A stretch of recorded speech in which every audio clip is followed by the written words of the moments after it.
When politics and legal incentives align, morality most often takes a back seat to profitability.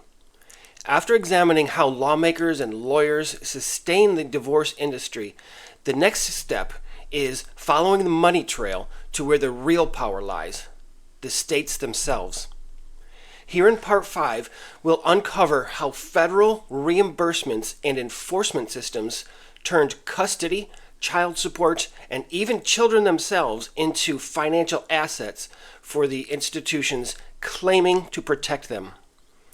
So this is where we expose how the financial infrastructure of the divorce system has evolved into a profit-generating enterprise largely fueled by state and federal incentives. And listen, I did not learn about this until well after my divorce. I was in my mid-30s at the time and actually doing my doctoral dissertation on the outcomes of divorced fathers. There's no way I could cover all of this information, but there's so much to it.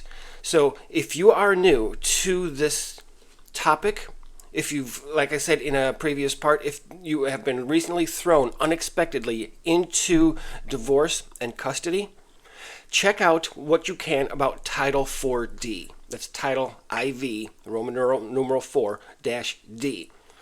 I'm considering doing at some point a full deep dive into Title 4D in and of itself, but for the purposes of this dive, it does have to be covered. And at its core of Title 4D of the Social Security Act, that's here in the United States, a program originally intended to help recover welfare costs by ensuring that non-custodial parents paid child support. Over time, however, this program has transformed into a financial pipeline. Under Title 4D, states receive federal reimbursement based on how much child support they collect and enforce. Meaning that every dollar extracted from fathers through wage garnishment, maybe even interest and penalties, all increases federal matching funds. According to the United States Office of Child Support Enforcement, this was from just a couple of years ago in 2023, states collectively receive billions of dollars in annual incentive payments tied directly to their, what they call, performance in collecting child support, in addition to creating a measurable financial motive to prioritize collection over reconciliation. That's what we mean when we say that the states have no incentive to stop child support or to engage in helping reconciliation in marriages. States actually make money, they profit from child support payments. Custody decisions are the linchpin in this system because custody determines that cash flow. The parent who receives primary custody also receives child support. And since mothers are awarded primary custody in roughly 75 to 80% of cases, that's from the U.S. Census Bureau of just a few years ago, the system's design reinforces both gendered assumptions and predictable revenue streams. That, again, is why it's so difficult and so challenging for fathers to be awarded even 50-50 custody. You know, this actually makes me think of something. I did not have this written down, but how many of you have been on dating apps? It's been a long time since I have. I have no interest in that any longer.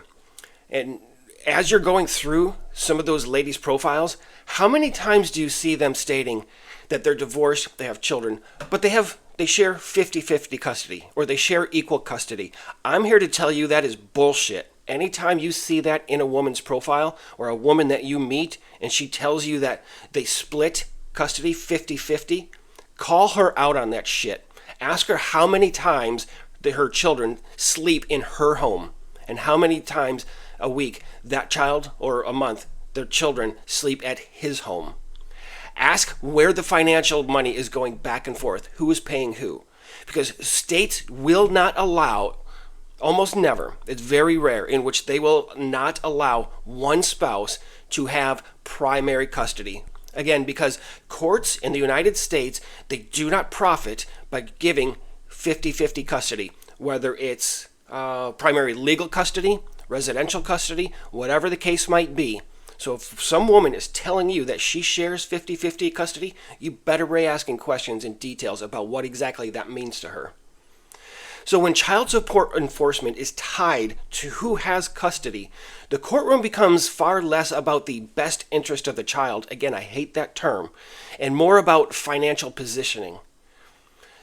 Scholars such as Sanford Braver, I know I did. I quoted quite a bit of Braver's work in my own dissertation, but this is way back in 1998, nearly 30 years ago.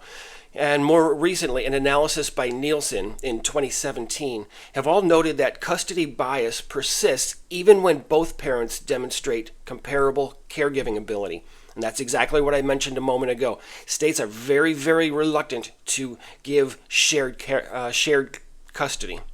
Courts often justify this imbalance under the guise of stability. But the consistency of maternal preference mirrors the system's financial incentives more than child outcomes. Once custody is decided, enforcement becomes business, big business. Title 4D agencies and contracted firms, sometimes operating as quasi-private collection entities, treat child support recovery like a revenue operation. And for those of you who may be overseas, not in the United States, I don't know what your laws are, but here, men can go to jail for not paying their child support or for being behind on their payments. They can lose their driver's license, so they can't even drive to work legally. In addition, wage garnishments, as I mentioned, license suspensions and contempt orders, all become mechanisms to maintain that flow of funds, and the state profits directly from those actions.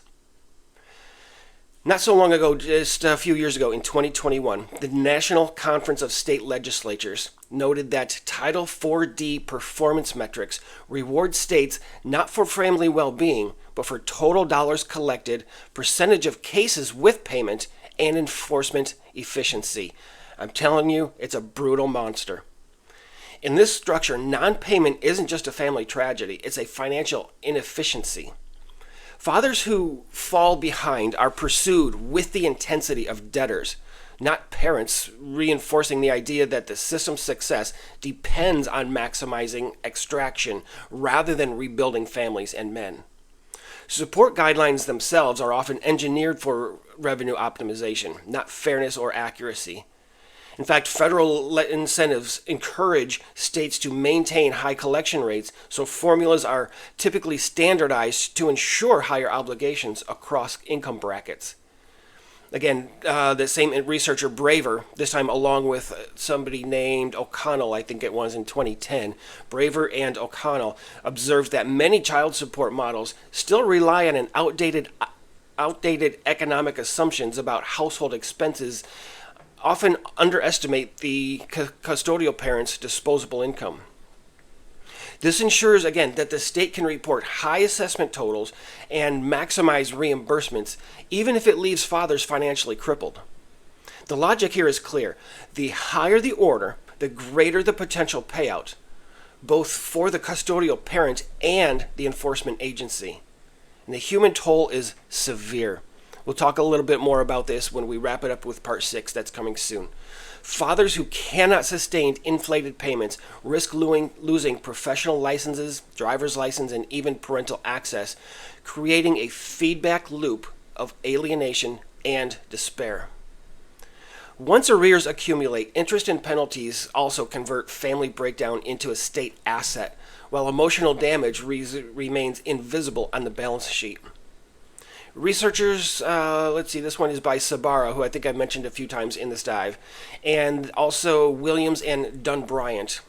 This one was in 2006, I believe, shows that divorced men experience disproportionately higher rates of depression, substance abuse, and mortality, often linked to that financial strain and separation from their children.